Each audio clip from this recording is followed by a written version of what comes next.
listen to the way that you're talking. Listen to your I'm voice. gay. You sound like a female. I'm gay. And you should go kill yourself now.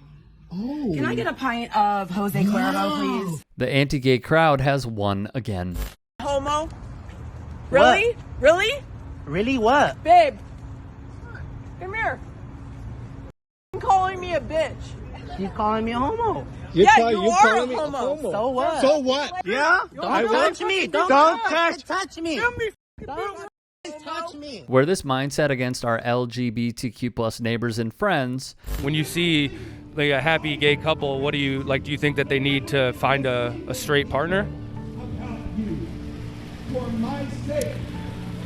I think they need to find Jesus. What is wrong with you? That is not okay. No, is lesbianism okay? It is. Yeah. No, it isn't. Why isn't it? Because you touch children, you rape children. I do not touch children. Yes, because you're all evil. Oh. You're evil. God doesn't want you to talk that way to people. Do you go to church? Oh, I'll record you all day. Do you go? Oh, sweetheart. has led to unfortunate violence and exclusion. Do you have gay friends or family? I have a family member right now that's struggling with that.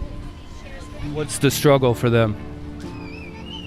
He views himself as gay. Sadly, these mantras have carried over into sports, like Ivan Provorov of the Philadelphia Flyers to James Reimer of the San Jose Sharks, members of the National Hockey League, which this white supremacist calls too woke, has clamored to the following PR push: hockey is for everyone.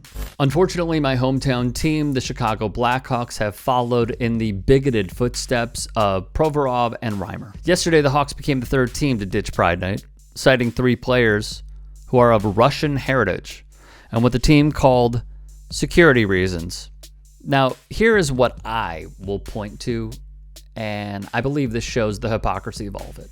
Here was the team honoring Ukraine, the country illegally invaded by Vladimir Putin's Russia. They honored Ukraine. But let's go a step further. In Russia, this happened in December. Well, the Russian parliament has approved a new law further restricting the rights of the country's LGBTQ community. Duma lawmakers unanimously approved legislation banning all forms of what it called propaganda of non-traditional sexual relations, framing it as defending Russia's traditional values in a war against the West. LGBTQ plus people in Russia already face intimidation, harassment, and sometimes arrest. Ultimately, the Blackhawks caved, joining the Minnesota Wild and New York Rangers in abandoning their LGBTQ plus fans. This is when we go back to quote-unquote safety concerns. And when I hear that, I then point to Evgeny Malkin of the Pittsburgh Penguins, one of the most prominent Russian-born players in the league.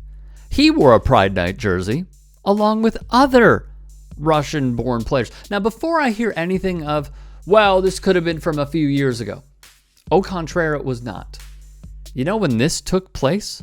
Malkin wore the Pride Night jersey on December 12th. The anti-gay law in Russia passed on December the 5th. Here's another one the Blackhawks may put the blinders on for, though to expand upon this, if we can.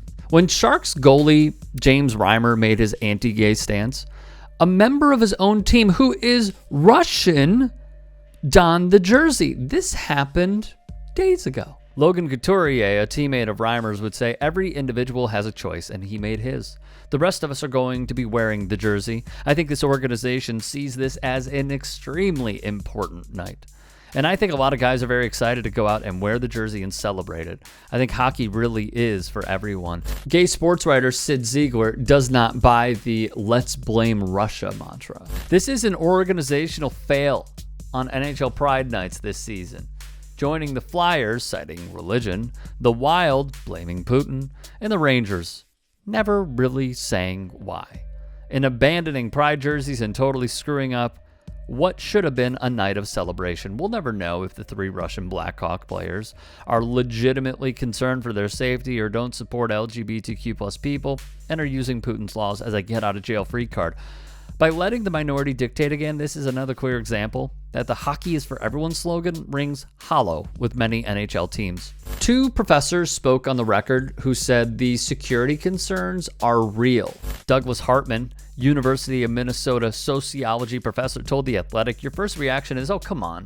They're trying to get out of this. But when you start thinking it through, knowing what the Russian state has done in the context of treatment of Brittany Griner, I'd be scared if I were a Russian. I think it's exactly what we don't know that makes this so threatening. It's kind of the modus operandi of authoritarian states. Not that they're going to act all the time, but the threat of that is to create distrust and uncertainty among your own citizens.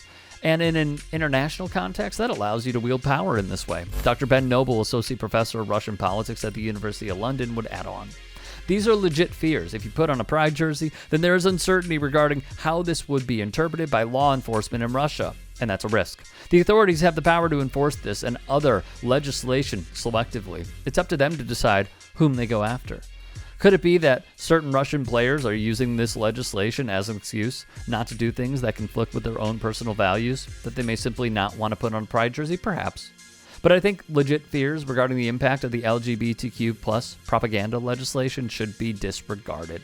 Noble has said since the strict anti-gay laws have passed in Russia, books have been pulled from shelves, which feels eerily similar to what's happening across the United States, specifically with Florida Governor and Republican presidential candidate Ron DeSantis, who is shown to be soft on the Russian leader, and instead of calling the war what it is, an invasion, an illegal one at that, he labeled it a territorial dispute, adding, "Protecting Ukraine is not vital, and the country has no right to territorial integrity," which contradicts the view of 140 UN member countries and gives oxygen to the Russian propaganda effort. But that's neither here nor there, of course. The Hawks ixnayed the pride jerseys completely.